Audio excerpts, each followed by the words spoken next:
Assalamualaikum warahmatullahi wabarakatuh. Balik lagi Denny Hermawan, nemenin kalian semuanya di channel kesayangan kalian, Belajar Excel. Seperti biasa, di video kita kali ini kita akan membahas tentang permasalahan dan solusi saat kita bekerja menggunakan Microsoft Excel. Dan kali ini kita akan membahas tentang cara memberi nama pada sebuah range.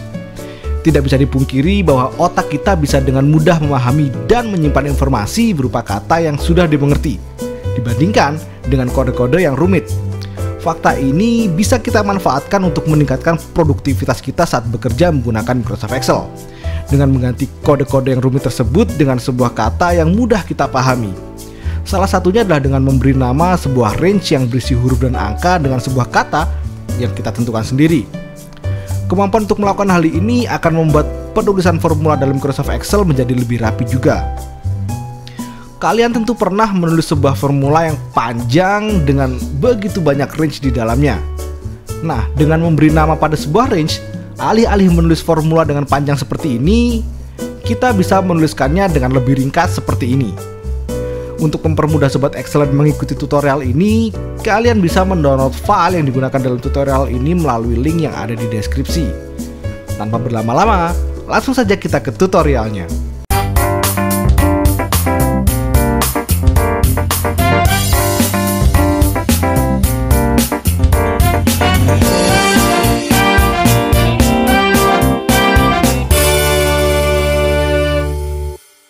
Di sini sudah disiapkan data kode penjualan dari toko buku Jarang Mandi. Terdapat 6 kolom dan 1342 baris data.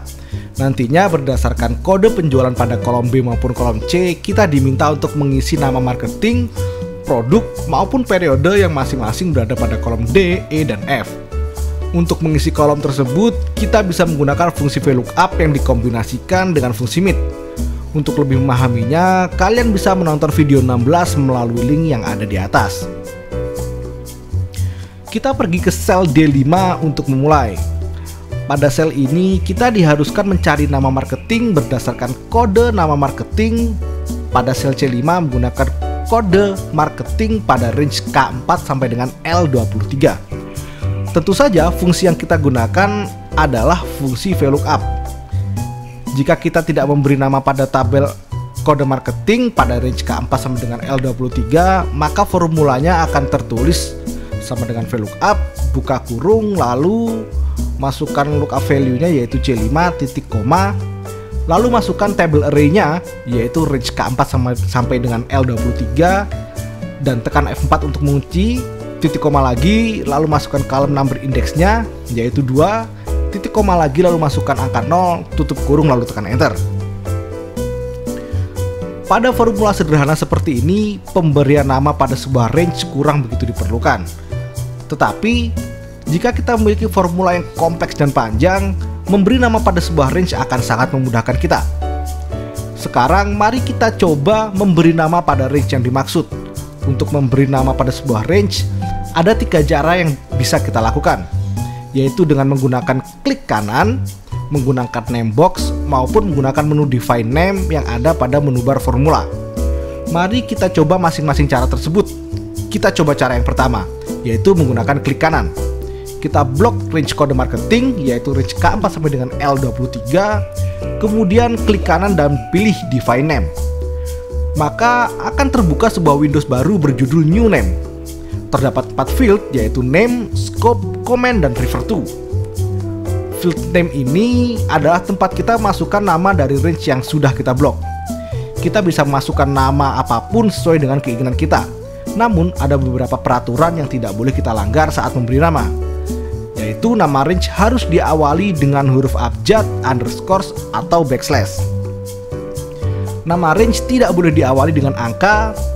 Nama range juga tidak boleh mengandung spasi, dan nama range tidak boleh menggunakan nama yang mirip atau sama dengan nama dari referensi sel atau range, misal A1, R1C1, dan lain-lain. Maksimal karakter untuk pemberian nama range adalah 255 karakter. Sekarang kita beri nama range tersebut dengan nama kode underscore penjualan.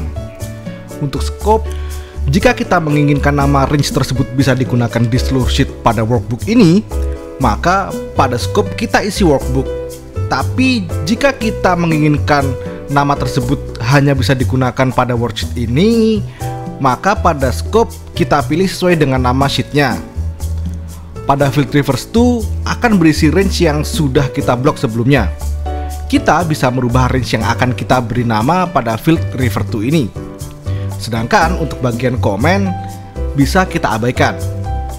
Jika sudah selesai, bisa kita tekan OK. Untuk melihat apakah pemberian namanya sudah berhasil atau belum, kita bisa lihat pada Name Manager dengan cara klik menu bar formula, lalu tekan Name Manager. Sehingga akan ditampilkan Windows baru berjudul Name Manager. Pada Windows ini akan ditampilkan nama-nama dari range yang sebelumnya sudah kita buat. Pada Windows ini juga, kita bisa melakukan pengeditan dan penghapusan pada entry nama yang sudah kita buat sebelumnya. Sekarang mari kita praktekkan cara hapus nama range yang sebelumnya kita buat. Kita klik nama yang sebelumnya kita buat, lalu tekan delete. Saat dialog box seperti ini muncul, silahkan tekan OK, lalu close untuk menutup Windows ini. Sekarang kita coba membuat nama range dengan cara kedua, yaitu menggunakan name box. Kita blok range yang akan kita beri nama, lalu kita klik pada name box dan masukkan nama range-nya, yaitu kode underscore penjualan dan tekan enter. Sekarang kita coba menggunakan nama range-nya dalam penulisan formula pada sel D5 yang sebelumnya kita kerjakan. Kita hapus dulu formula yang sudah ada, kemudian kita mulai dari awal. Kita gunakan fungsi VLOOKUP. Kita ketikkan sama dengan VLOOKUP, buka kurung, lalu masukkan lookup value-nya yaitu sel C5, titik koma, lalu masukkan table array. Jika sebelumnya kita mengisi table array ini dengan melakukan blok pada range yang dimaksud, maka kali ini karena kita sudah memberi nama pada range-nya, kita bisa langsung mengetikkan nama range-nya, yaitu kode underscore penjualan, titik koma, column number index-nya kita masukkan 2, lalu range lookup-nya kita beri angka 0, tutup kurung, lalu tekan enter.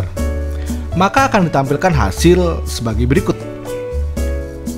Jika kita masukkan nama range dalam sebuah formula seperti ini, secara default range-nya sudah dikunci, sehingga kita tidak perlu melakukan penguncian dengan menekan tombol F4. Kita buktikan dengan melakukan fill handle tanpa menguncinya. Maka hasilnya akan seperti ini, tampak bahwa tidak ada error sama sekali yang dihasilkan. Sekarang kita beralih ke kolom E, yaitu produk. Di kolom ini kita diharuskan mengetahui produk yang dijual berdasarkan kode produk yang berada pada digit ketiga dan keempat dari kode penjualan. Untuk melakukannya tanpa memberi nama range, kita bisa melakukan dengan menggunakan fungsi lookup dan meet. Dengan cara mengetikkan sama dengan VLOOKUP, buka kurung, lalu meet buka kurung, lalu masukkan sel tempat kode penjualannya berada, yaitu B5, titik koma, lalu masukkan start number. Karena karakter yang diambil adalah karakter ketiga, maka kita masukkan angka 3, titik koma, lalu kita masukkan jumlah karakter yang akan diambil, yaitu 2, tutup kurung untuk mengakhiri fungsi meet, titik koma, lalu masukkan range kode produk, yaitu N4 sampai dengan O15, titik koma, lalu masukkan angka 2 sebagai column index number, titik koma, dan masukkan angka 0 sebagai range lookup-nya. Tutup kurung untuk mengakhiri fungsi VLOOKUP dan tekan enter. Jika kita ingin mengganti range tersebut menjadi sebuah nama, maka terlebih dahulu kita memberi nama pada range-nya. Kita blok dulu range yang akan diberi nama, lalu kita beri nama sesuai dengan cara 1 atau cara 2 seperti yang sebelumnya. Kita juga bisa menggunakan cara ketiga, yaitu dengan menekan menu bar formula, lalu klik define name. Setelah muncul Windows baru berjudul new name, kita masukkan nama dari range tersebut pada field name.